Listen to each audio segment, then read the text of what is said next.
we'll get started. Yeah, 10:16, I think it's good to start. Cool, so I have a really great session for you guys today. We're going to be talking about Google Ads. And we're going to be talking about a lot of advanced stuff that hopefully resonates with you guys and helps you go back to your dealerships and really improve the things you're doing there. So I'm going to jump right in. I speak very quick, so definitely if I'm going too fast, let me know. I'll take pauses for questions throughout the slides, and then we'll have a lot of time at the end for any questions. So definitely write those down, and you could take as many notes as you want or take pictures or whatever, but if you want the full deck after, feel free. I have my contact info in then. Feel free to reach out to me. I'll send you the full deck, so you don't need to be trying to jot down everything as we go through it. Cool, so today's agenda, I'll do one quick slide about me just so you know where I'm coming from. We'll talk about why is search important, then we'll talk about 3 different areas of advanced Google Ads that I think is super important to you guys. And then we'll actually cover some things beyond Google Ads to show you what other opportunities there are on the digital marketing side outside of Google Ads. Cool, so that's me in the top left. I've been involved in the digital space for a very long time. I started my first company, Team 35 Hosting, in 1997, which is actually 2 years before Google started. So I've been doing this for quite some time. I started SmartSites with my younger brother in 2011, so 11 years now. And a couple of years prior to that, my brother started Backlink Build, which was actually one of the first SEO agencies. So been doing this for a long time, and hopefully the experience I've had in the last 2 decades in the digital space, I could refine down for you guys today and give you some nuggets of information to go home with. Cool, so first we're going to do a top level view before we drill into Google Ads.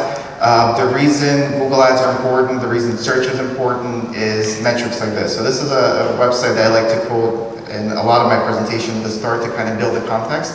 And anyone could go to this website, Internet Live Stats, and you can actually see how much internet activity is happening on this specific day. But the big takeaway here is that there are 6 billion searches happening every single day. So every single day, 6 billion searches are happening on Google.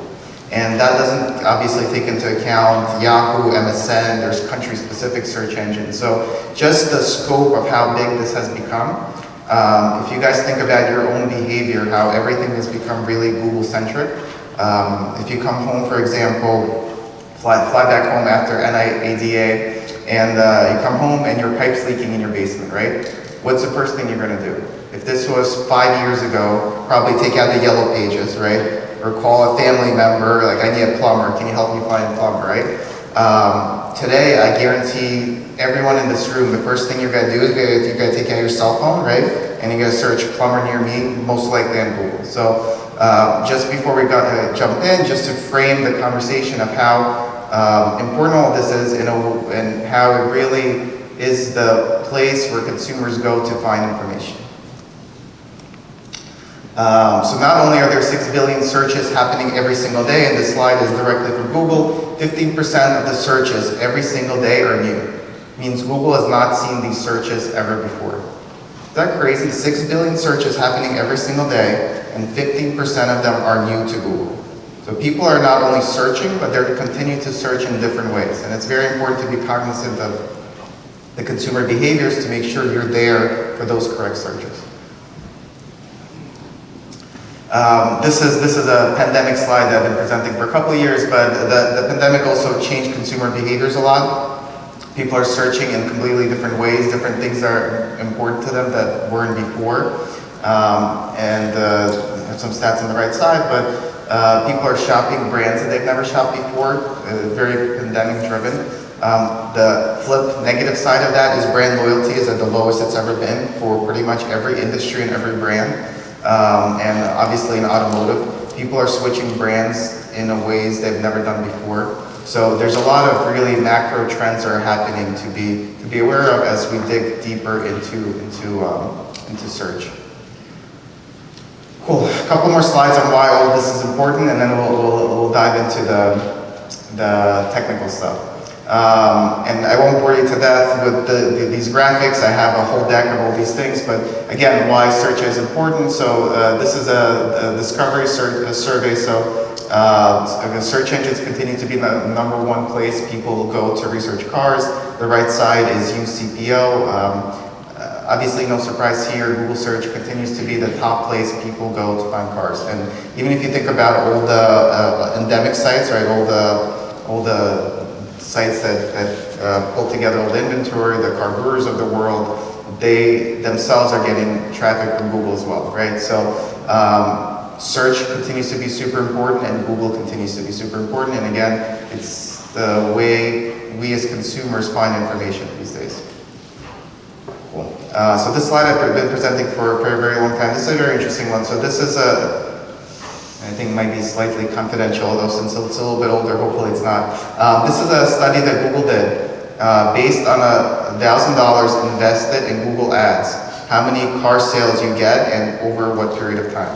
So a couple of really interesting takeaways here. Number one, investing money into Google Ads today gives you returns for 9 months, right? It's not immediate, obviously. Someone just found out at your dealership, they might not be buying a car right now, it might take them months, but what's interesting here is that peak activity is actually in month 5. What's interesting here is that you really get benefits for a long time, and if you add those numbers up, you actually get a decent amount of, and this is obviously Google's metrics, so it's take it with a grain of salt. It's people who have interacted with the ad, so they might have interacted with other media or other advertising you're doing, but in either case, it's literally for $1,000 invested in Google Ads, these are the returns you get for a 9-month period. So again, before we jump into technical stuff, this is the reason I'm here talking to you guys about search and Google Ads, and the reason all of you are here listening to it.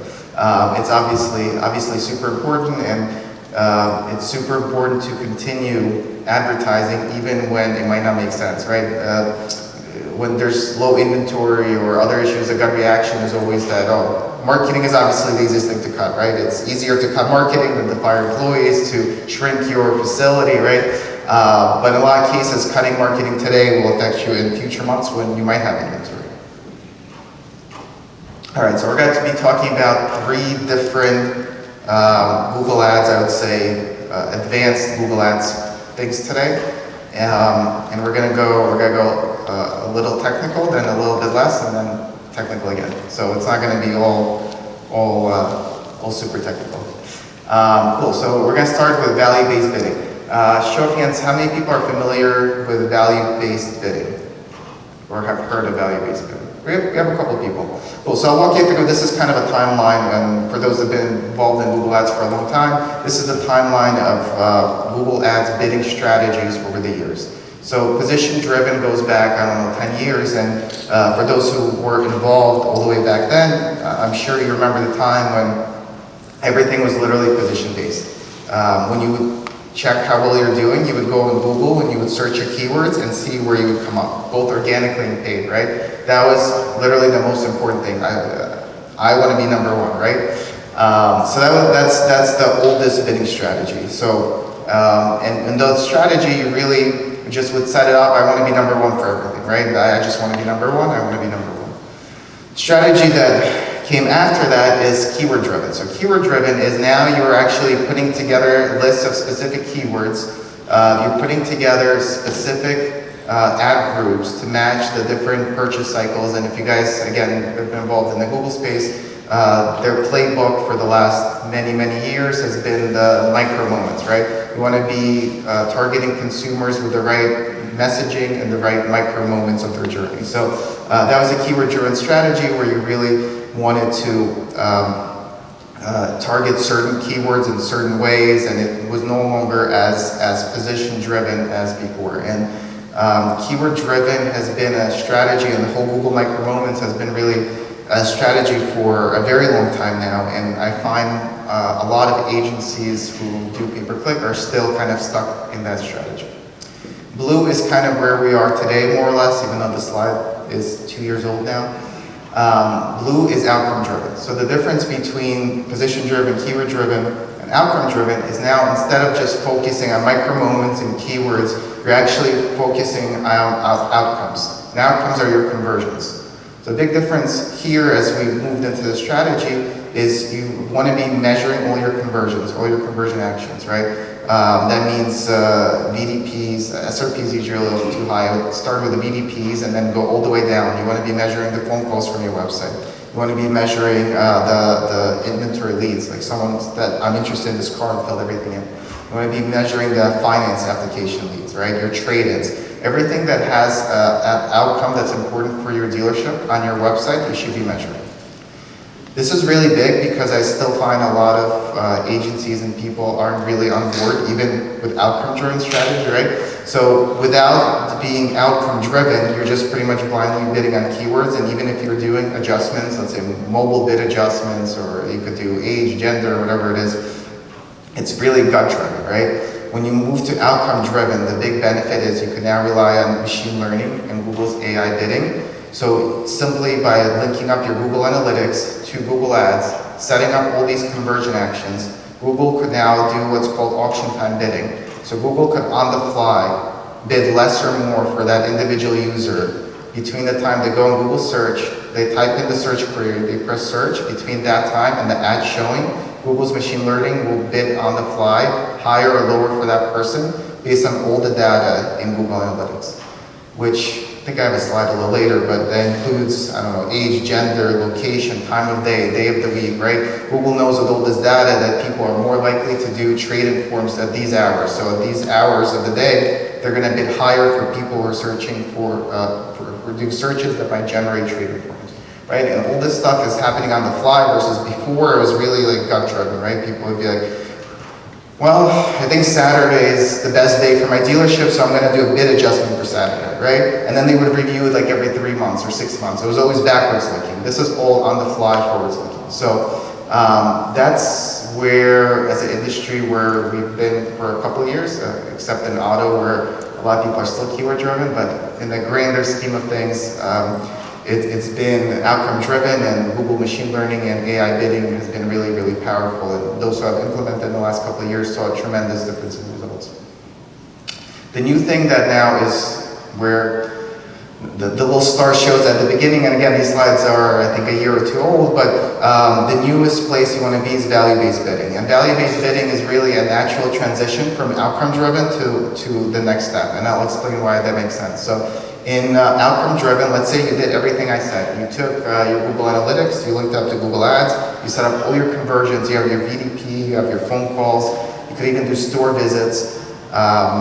Google used to track store visits with beacons. I don't know if you guys have the beacons in your stores. Now it's all automatic.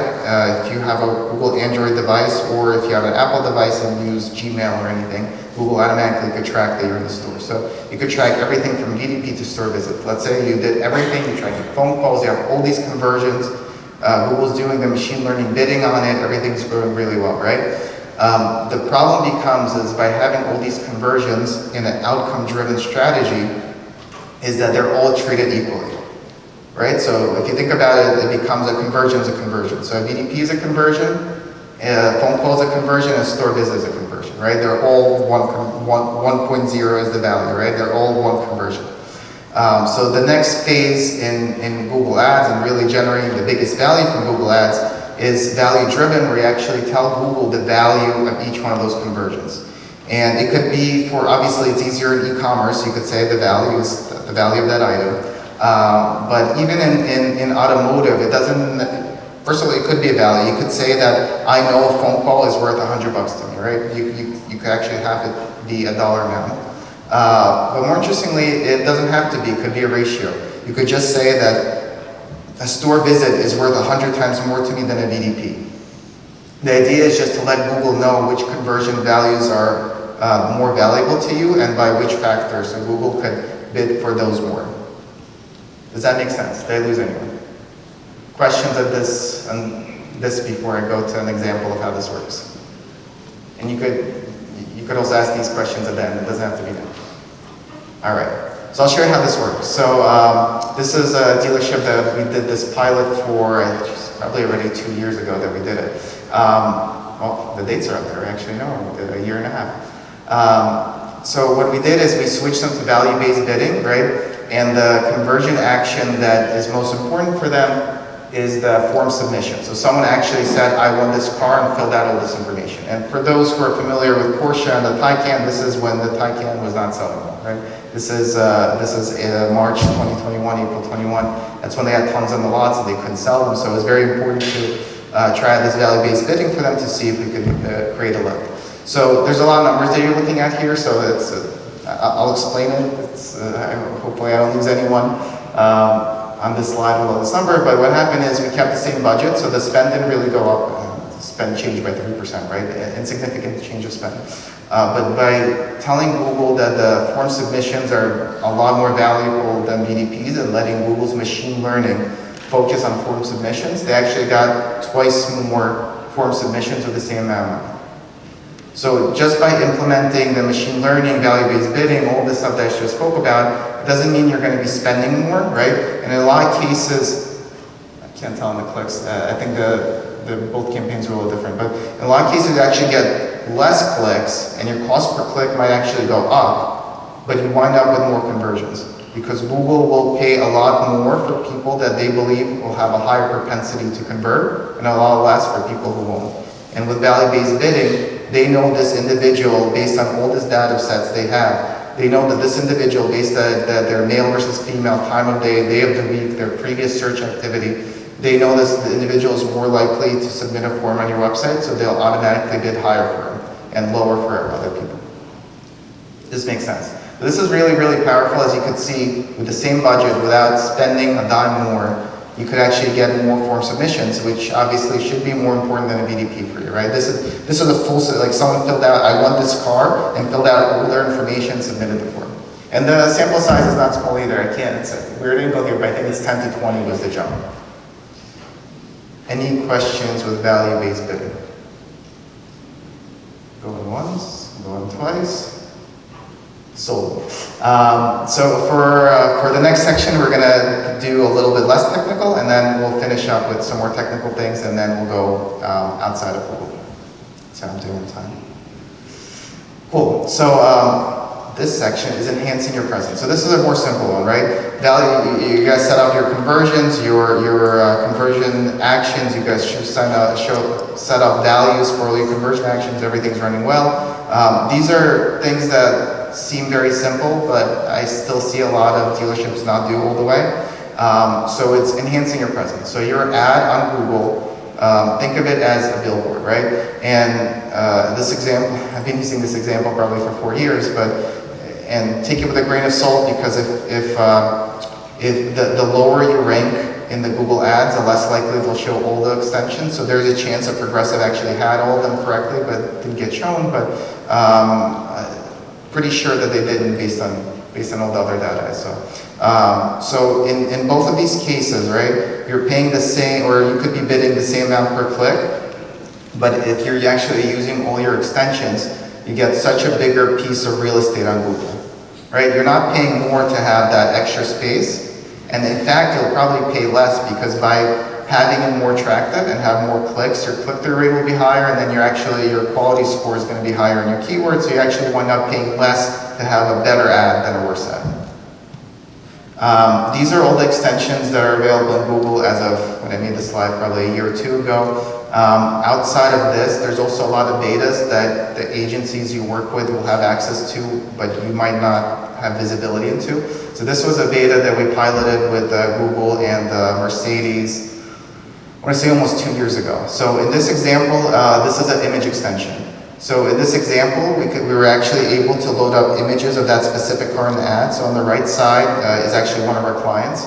And you can see that even though their ad is in the second position, obviously behind Mercedes-Benz USA, the ad is so much more appealing, right? By putting the images in the ads, in the text ads, right?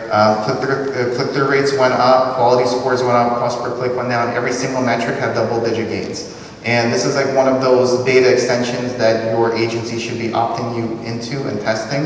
At any time, there's probably half a dozen betas going on, and sometimes Google doesn't release them. Sometimes they'll roll it back. Like, they've had some really cool things that they're like, never mind, I'll roll it back. But at the very least, you should be asking the question to your agency, what new things could we be doing? What betas are available this quarter that we should be testing? A big one that is not on this deck because this deck was made a couple months ago, a big one is the vehicle listing ads. Raise of hands, how many people have heard of vehicle listing ads, VLAs? So we have 10% of the room. Vehicle listing ads are super, super powerful for used car sales. So the way they work is, if you guys are familiar with Google Shopping in general, if you go and search for, let's say, LG TV right now on your phones, right? Instead of search results, the first thing that's going to come up is pictures of the TVs and prices under. That's powered by Google Shopping. They released it, I forget, a lot of years now. In the beginning also, there were some stumbles and everything, but now it's super powerful, and I can't imagine any e-commerce business not using it, right? And for those that maybe are not aware of them, literally on your phone, search LG TV or Samsung TV, you'll see them come up. So Google introduced this as a beta in the automotive space, I think a little bit over a year and a half ago now. And we've been testing it for a long time, but it hasn't been super effective for a while. On the new car side, it's not really effective because you can't advertise anything other than MSRP, right? The franchise dealerships are not allowed to. So everyone's showing the same stock image with the same price. Consumers wasn't really driving much of anything good, right? People were clicking them, but it was just because it was something new people were clicking. On the used car side, there were also initially some issues.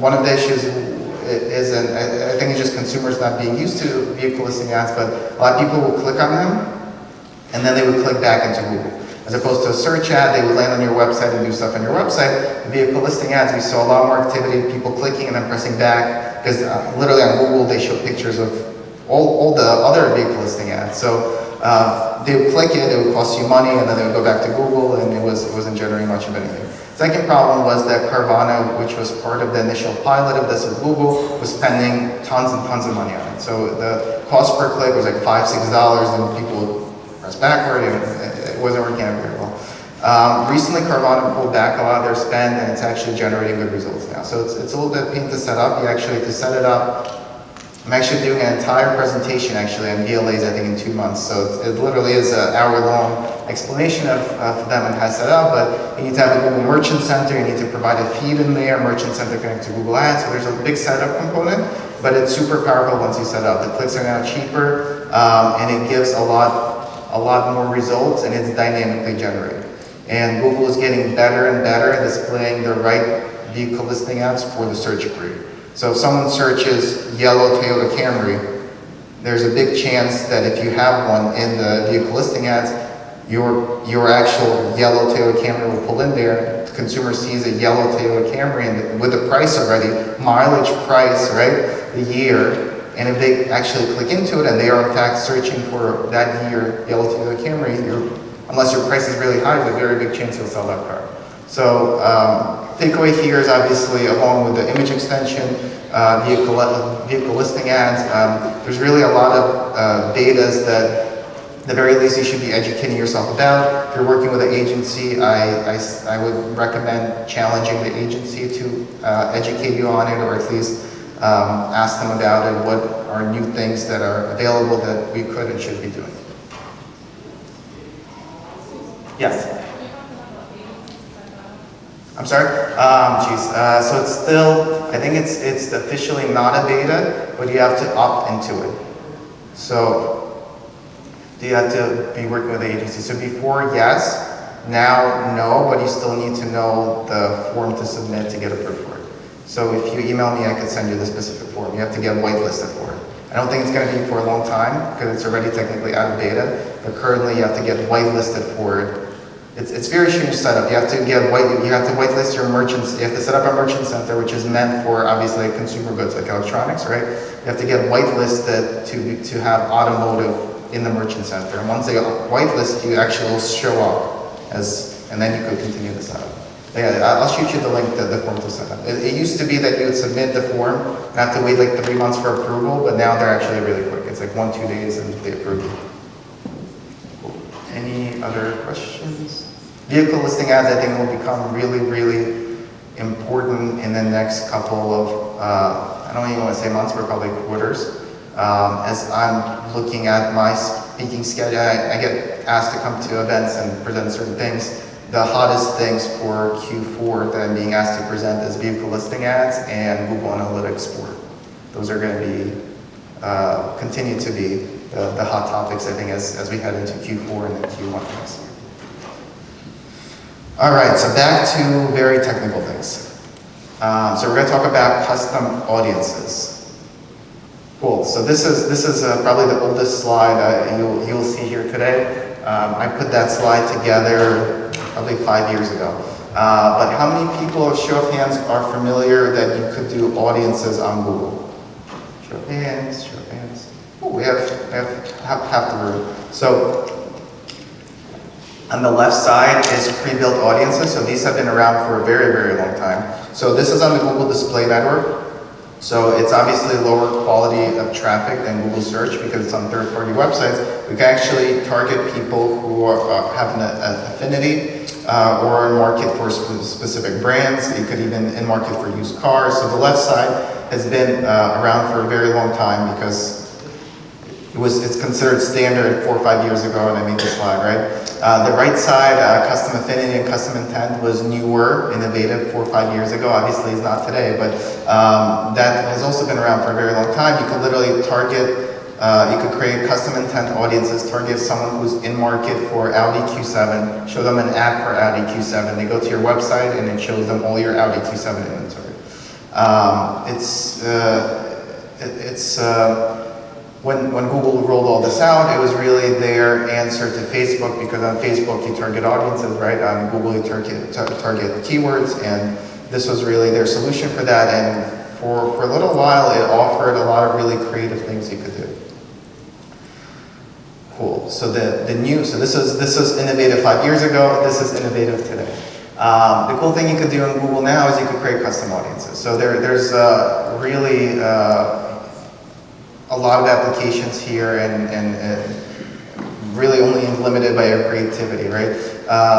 For a franchise Audi dealership, but for example, we piloted this I think we piloted with Audi Corporate actually 2 years ago, where they gave us a database of everyone who had a lease with a specific dealership that was ending in a couple months. We uploaded that list into Google, and then we target them across the display network, saying, we know your lease is ending soon, please come back to us and get a new car with us. The way the display network works is, as opposed to Facebook, it's all still pay per click.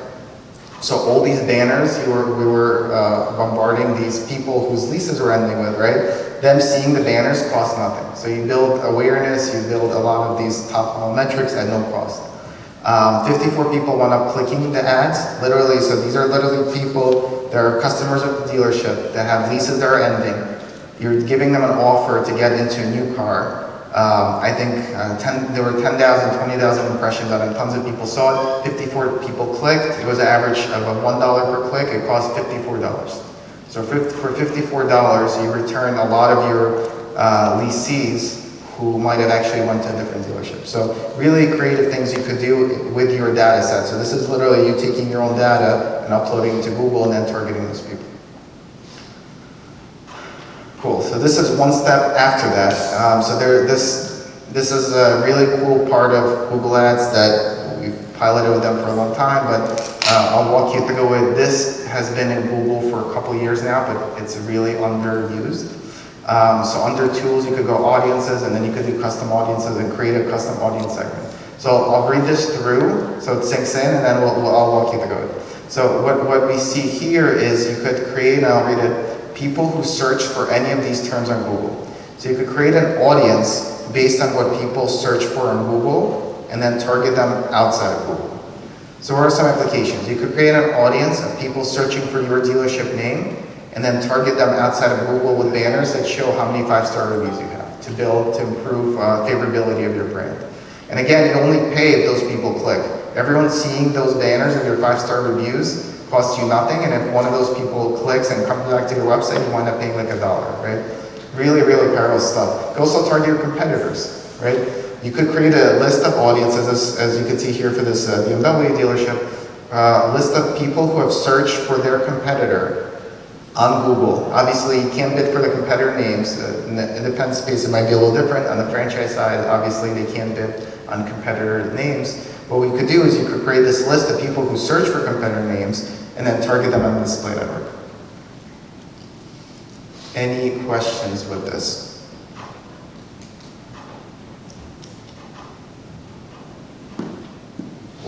The next iteration of this, and I think this is already going a step too far, I don't want to lose everyone, but you could take everything we just talked about and overlay other stuff on top of it. You could overlay, obviously, geography, right? You target people who search for a competitor, but you don't want people who are in California right now if your dealership's in New Jersey. So obviously you overlay geography, but you could overlay so much other stuff on top of it, all your 1P data, all your website behaviors, right? You could include or exclude people who have visited your website, or people who have visited your website in the last 30 days. So there's a lot of other restrictions you could add to this audience to really refine. All right, so that was a lot of Google Ads stuff. Next up is going to be beyond Google Ads. So obviously, everything search in general is very Google-centric, especially in the US, especially on mobile devices. But I want to go through really quickly some other things they should be considering outside of Google Ads. So you never want to kind of have all your eggs in one basket, and it's definitely important to test other strategies and other marketing initiatives. So first up, I have Microsoft Ads. Raise of hand, how many people are running Microsoft Ads today? Cool, so we have a couple. Microsoft has been doing a really good job at growing their marketing share. So this is a slide they provided, so take it with a grain of salt, but in the grand scheme of things, they do have a decent PC market share. Obviously mobile, it's a lot less, but on the PC, they have a decent market share. Clicks on Microsoft Microsoft Ads are a lot cheaper. Consumers are more affluent. Usually you're going to have less competitors on there. So there really is a lot of benefits to be doing it, and other than the actual time required to set it up, I've yet to see a case where it underperformed Google. Mostly because the clicks are always that much cheaper. Other things that Microsoft's doing really well, they've partnered with a lot of third-party search engines. So for example, DuckDuckGo. Are you guys familiar with DuckDuckGo? Is it good amount of people? It's a privacy search engine. It's small comparatively. It's been growing really quick. It's been growing, I think, like 100x, but it went from 1/100% of market share to 1% of market share, and that's 100x. They're still small market share, but they're actively growing. All ads on DuckDuckGo are Microsoft ads. That's the only way you could advertise on DuckDuckGo. So Microsoft partnered with a lot of these other search engines to increase their reach. If you have a Windows computer they updated recently, you probably have this little icon at the bottom that has the weather pop-up. If you click that, a lot of the stuff that feeds in here is from MSN. So consumers are now clicking to MSN more often and then more likely to actually search on MSN after doing that click. And the third one is obviously Microsoft bought LinkedIn a couple of years ago. They finally integrated it into Microsoft Ads. So for those of you who have done LinkedIn ads in the past, they're usually very powerful because you could target by company and by job title, for example. In the automotive space, let's say you have a big office building of IBM employees that right next to your dealership, right?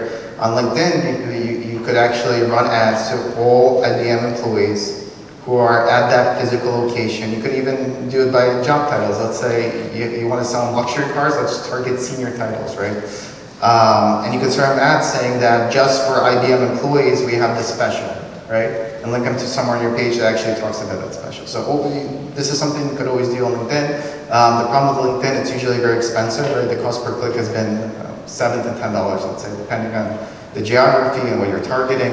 What's new is that Microsoft now integrated LinkedIn audiences into Microsoft Ads, so you could target LinkedIn audiences through Microsoft Ads for a lot cheaper. So a lot of really cool things Microsoft's been doing, and I think it's one of the few times in the last decade that I could truly say they're trying to innovate in this space versus just copy Google. All right, number two, or I guess this is the last part of this, other things to consider outside Google Ads, and it's SEO. So I usually do this as an hour or 2 hour session. We're going to cram it down into 5 minutes, but I'll try to cover all the highlights. So Google Ads could be, Google organic results could be broken up into two sections. So the top is what's called Google Local Packs, or Google Maps, and the bottom is Google Localized Organic Results. In the automotive space, you want to be coming up for both of these, right? If you don't have a physical store, if you're an e-commerce store, only the bottom ones are important, but in automotive, you want to be coming up for both. On the right side are the ranking factors that determine how well you come up in each one of these. And this is part of a big SEO study that gets done every year. It's obviously, Google does not publish this information, right? This information is based on a big group of SEO experts that come together every year and really put all their data together. What they're seeing are the ranking factors. So this is as close as we get to knowing what the actual ranking factors are. Let's see if I have a better slide. No, this is a good one. For Google Map results, the most important is your Google My Business profile, right? You want to make sure that's filled in completely. You have pictures in there, you have all the information you can, it's optimized, you should be updating it regularly. After that, your reviews. So I don't know if everyone's aware, but Google, almost 2 years ago, started counting the content of your reviews, which is actually more interesting than it sounds. So the way it works is, let's say you're a coffee shop that specializes in Colombian coffee, right? If people in the reviews keep saying, oh, they have amazing Colombian coffee, they have the best Colombian coffee.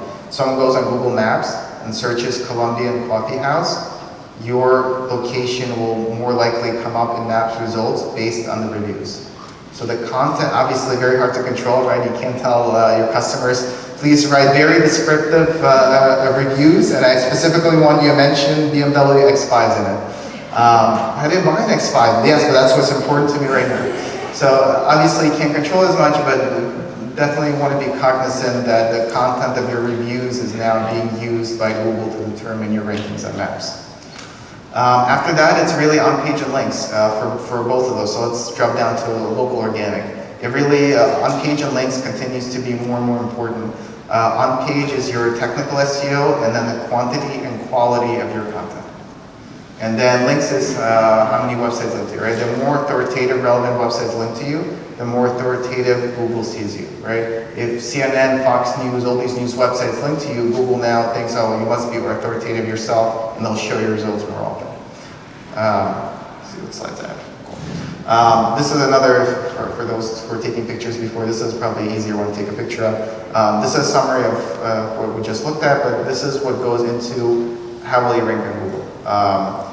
And looking at the local results on the right side, it's literally creating content gives you the opportunity to show up in search results. And I have one more slide where I'll show you that as an example. And links makes your results come up higher. Then you have obviously citations, so these are all the directories, Yelp and whatnot. Your information needs to be consistent, you're correct and consistent, obviously business name, phone number. Personalization is very hard to control. Personalization is if you have a Spanish keyboard and you're searching in Spanish and your website is in Spanish, it'll more likely come up, right? It's things are not as controllable. The things at the top that I've selected is really where if you focus your energy, you're going to get the best results. I think this is the last slide, and I've been using this one also for a very, very long time, as you can see by the dates and the results. But the point of this example is, despite everything else, content is still king. So the reason US News is here, right? US News is not an automotive website, right? Car and Driver and Edmunds wants to be the Google search is luxury sedan. Car and Driver, Edmunds, obviously every single dealership, I don't know, Mercedes, corporate, everyone wants to come up for these results. The reason US News comes up is because they're considered more authoritative, because more websites link to them, right? That's a given. But if they did not create these pieces of content, they would not come up in search. So each piece of content you create gives you an opportunity to come up in search results. If US News did not create these pages, 14 best luxury mid-sized cars, luxury large cars, luxury sedans, if they did not create these pieces of content, no matter how authoritative they would never come up for the search result.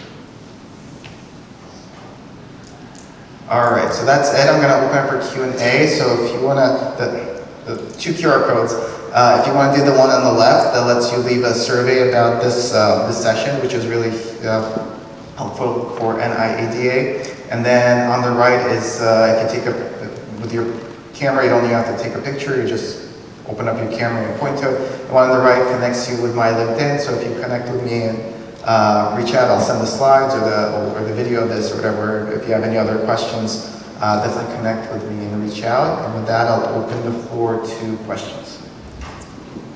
Questions? Yes? You said the customer reviews were high. Is your response to the review, do they look at that also? Yes. Yes, so the question, let me go back. So reviews are super important for the Google Maps listings. It's number 2, and then on the other side, it's number 7. So what's so important? I think it's cut out. Oh, it's back. It's back. So now it's gone. I could just try to speak louder. So the question was, are the responses to your reviews also important? The answer is yes. So all of that, both the review itself and your responses is being indexed by Google. And for consumers looking at your reviews, responses are super, super important. So I encourage to respond to all your reviews. So your example was that you can't get the customer to say, hey, look for a BMW X5. Correct. You could do it. You could do that in the response? You could. I think so. This is all still like very new. I don't think there's like I don't think it's 100%. Well, I'll answer it this way. I think the customer review, the content of the customer review will always be a lot more important. But you could start including things. I wouldn't start like SEO, like keyword stuffing in your review. Thank you for leaving me a review. We have amazing BMW X5, X6, X7 available today at 2.9% financing. I would keyword stuff your answer, but I think it will count. I think it'll count less than the customer review. Good question. Questions? Yes. Links that are linked to your website, should they have automotive content, or could it just be any website? I'll repeat the question. We're good. So the question was, the links going to your website should be automotive content or not. So the websites linking to you should be relevant and authoritative. So if you have a lot of random, I don't know, vacation rentals in Florida websites linking to your dealership, it's not going to help you as much as actually automotive. You want to be relevant and authoritative. So the other piece, the authoritative, if you have a lot of random like no-name blogs that get no traffic, it's not going to give you value either. It used to. It used to be just a number of links, like 5 to 10 years ago, and you literally get like all these spammy blog posts, and then people started getting different C-class IPs to trick Google and have it coming from spread out your blog networks, and that used to be a big thing. But yeah, these days I'll tell you, it's harder and harder to trick Google, and I would not, on the SEO side, I would not even attempt, because getting blacklisted is very, very bad. Any other questions? Yes?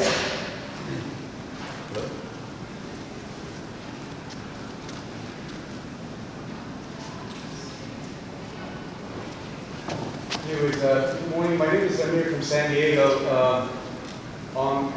Like when you go to Google and say like used car dealership near me or San Diego stuff, even though I have like around 200 reviews, but I still see the company with one review or something pops out like way above. Yeah, and the reason for that is it's not all reviews. The reason for that is literally the left side. So reviews are 17%. So if they have even if they have less reviews, if they've been around longer, the domain's more authoritative. There's more websites that link to it. They have more content. Their maybe GMB profiles better optimized. That'll all impact. The reviews are only a piece of it, an important piece, and it's been growing, but it's still just a piece of it. Now, as far as the Google business profile, like, what do you recommend, to focus or to make sure that you have? You want to fill in everything possible. That makes sense to you. But literally every field, think about as you go in. Does this apply? Can I fill it in? And if you're on the fence, fill it in. You should have an appointment link to schedule service on your website if you were doing service. You should have relevant pictures up there. You could be doing posts. You could actually do posts on GMB. They don't add too much value right now. But everything else, it should be, not only should be set up with everything, I would encourage, and we do on our SEO product, to do quarterly checks and see what needs to be updated or added, because Google's always adding new things. Like they added now, you could have multiple categories.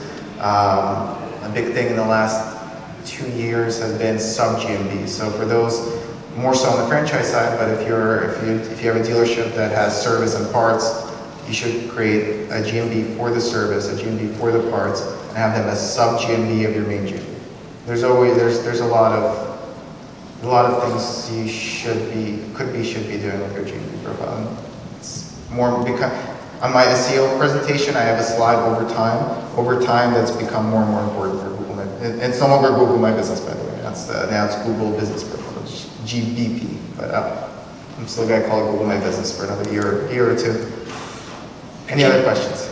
Yes. The importance of, Go ahead. The importance of long tail keyword phrases compared to just what you're saying, keywords. Yeah, so this goes back not only long tail, but it's gotten to a point where it's very hard to predict long tail. So this goes back to this. 15% of searches on Google are new. So people are searching in ways never before. They're searching longer, prompted by a lot of voice searches, which are gaining momentum. People are searching in sentences now. So very important, but very hard to target. It's very hard as a strategy to be like, I'm going to go after these long tail keywords. Well, even Google doesn't know 15% of their searches every single day. It's very hard to preemptively come up with them. Instead of going that route, I would frame it as in, let's think about what my consumer is searching and their mindset and how they're thinking. For example, maybe they're searching, you'd say used car dealership near me, they're searching used car dealership near Las Vegas and like the surrounding town. People like to localize results there, right?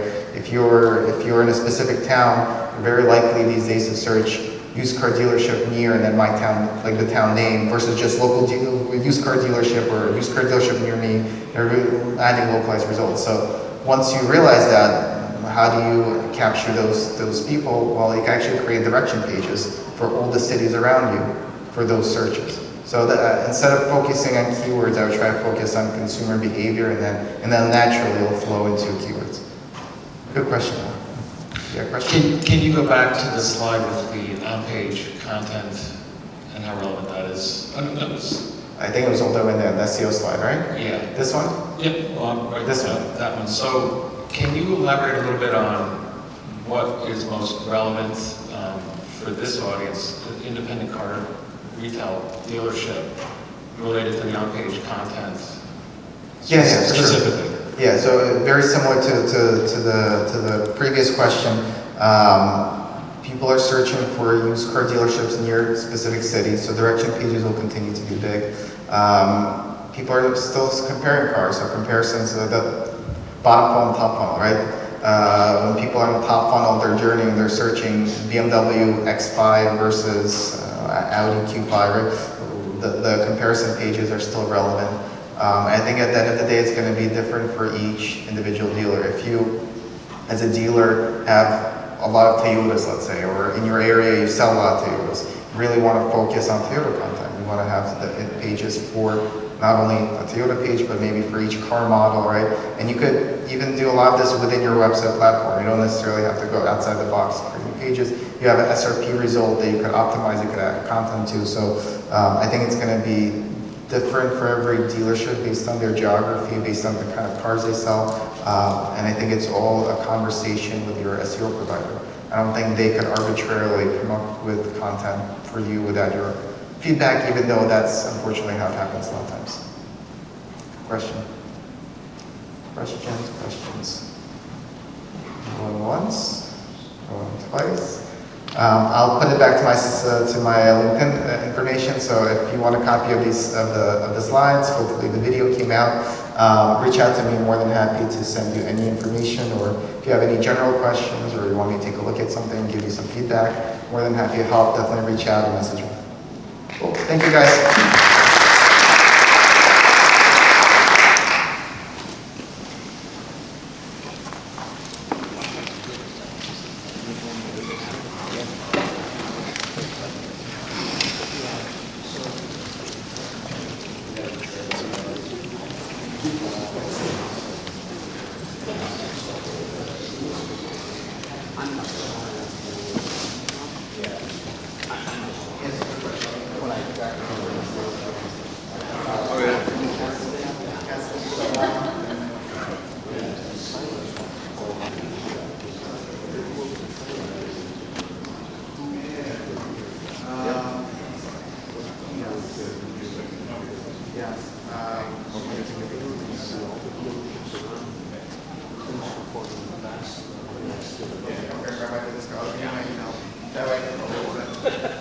then if they go like, oh, no one But looked it's yet, is the site that I use. What's the site you're using? Oh, yeah. Yeah, if you could shoot that as an email to me, I'll forward it to him. Thank you so much. Thanks, Alex. Thank you. I found out about that site from somebody that was helping. Is that for you? Well, nothing is free. It's, I did it just to gather information. I searched all these keywords. It shows on my website. It shows how they're performing. It shows there's keywords that I was using that are attacked from the Japanese thing overseas.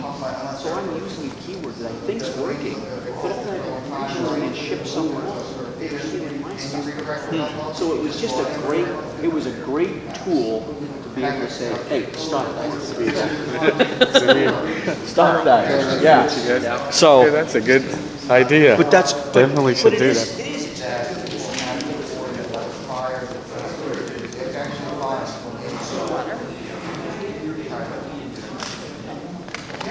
Trying to get out of this.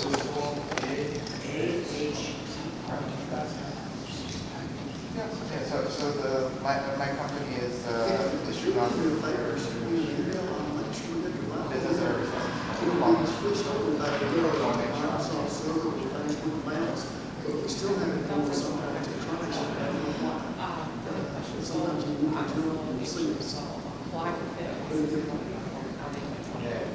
Right.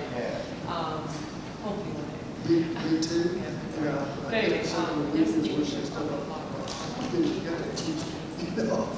he's got a lot of S.E.M. How's everything going? Let's say, I said, like, I was like, can't compete with this guy. And he's number one. He does everything. My question is, I'm a little guy, so am I gonna waste my money? There's something.